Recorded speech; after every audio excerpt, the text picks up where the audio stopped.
Hey everybody, and welcome back to Be Like Christ. We are talking about Exodus chapter 14 today in our 5-minute study. We're trying to go through one chapter of the Bible every day. We have free PDFs that you can download on our website at tobelikechrist.com.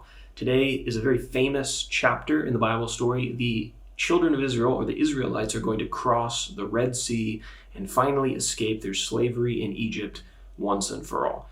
So first up, let's talk about when these events took place. Moses, who we've been talking about for a while, he was born in around 1571 BC. He was 80 years old when the children of Israel left Egypt, 80 or 81, somewhere around there. And so that would have been approximately 1491 BC, so 1500 years before Jesus. In terms of our characters, we have, as we already mentioned, the Israelites. The Israelites are also known as the Hebrews. They were the descendants of Abraham, Isaac, and Jacob, and they had grown into a really large nation. We have Moses, who was God's selected man to lead the children of Israel out of Egypt. He was God's spokesman, the one who God spoke to directly and gave all the laws that he wanted to give to the children of Israel. He did that through Moses. We have Pharaoh. I think this is going to be the last chapter we read about Pharaoh. He's the stubborn king who let the children of Israel go from their slavery after the 10th plague, but he might have a change of heart in this chapter. And then finally, we have Pharaoh's army. They pursued the Hebrews into the wilderness after Pharaoh granted them their freedom. In terms of our map, where did these events take place? As we've mentioned several times, when the Israelites were in Egypt, they lived in a land known as Goshen. After they received their freedom from slavery, God did not lead them through the land of the Philistines because there was a war going on there, according to the last chapter. He led them south towards the Red Sea.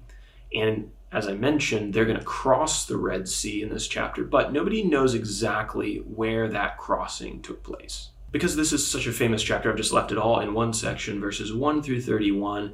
The Israelites cross the Red Sea. So God told the Hebrews to camp right in front of the Red Sea. And he told Moses that he was going to harden the heart of Pharaoh so that Pharaoh would pursue the Israelites into the wilderness, and God would, quote, get glory over Pharaoh.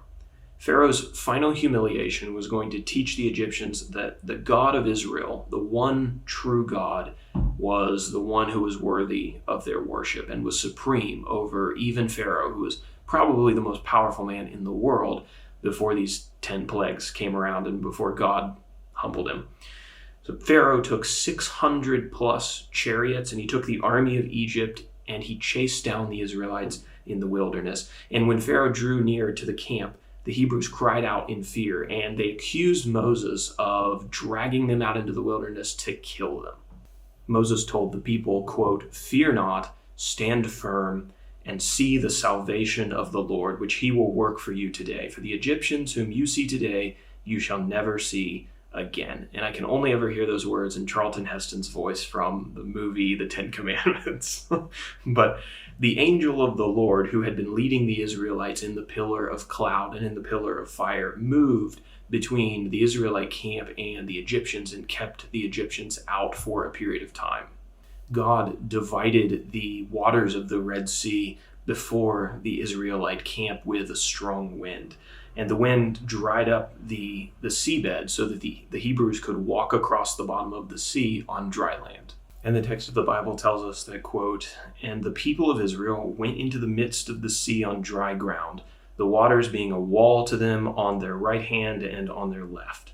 And the Egyptians pursued them, but God caused their chariot wheels to get stuck on the seabed. God then brought the walls of water down on the Egyptian army, and they were all drowned. And after seeing the great power of God, the people, quote, believed in the Lord and in his servant Moses. So this chapter, on one hand, shows the great power and salvation and patience of God. It also shows us the fickleness of the people that we're going to see repeatedly. One moment they go from accusing Moses and God to bringing them out into the wilderness to kill them, right after God had done all these amazing plagues. And then when they finally receive their salvation on the other side of the Red Sea, they say, oh yeah, we believe in God now again. So not ideal. And now for our application. As followers of God, we should not be concerned about dead ends. The Israelites were pinned up against the sea, and God split the sea to make a way for them. Maybe you've been trying to serve God, but you feel like you've hit a roadblock of sorts. God can make a way for you. Maybe you've been fighting a sin for so long that you feel like you've hit a dead end. God can make a way for you. Maybe your marriage is struggling and you don't know what else to do. God can make a way for you and your spouse. In fact, it seems like sometimes God waits to show us the solution to our problem until we've hit a dead end, so that when the solution is revealed, He's the one who gets the glory.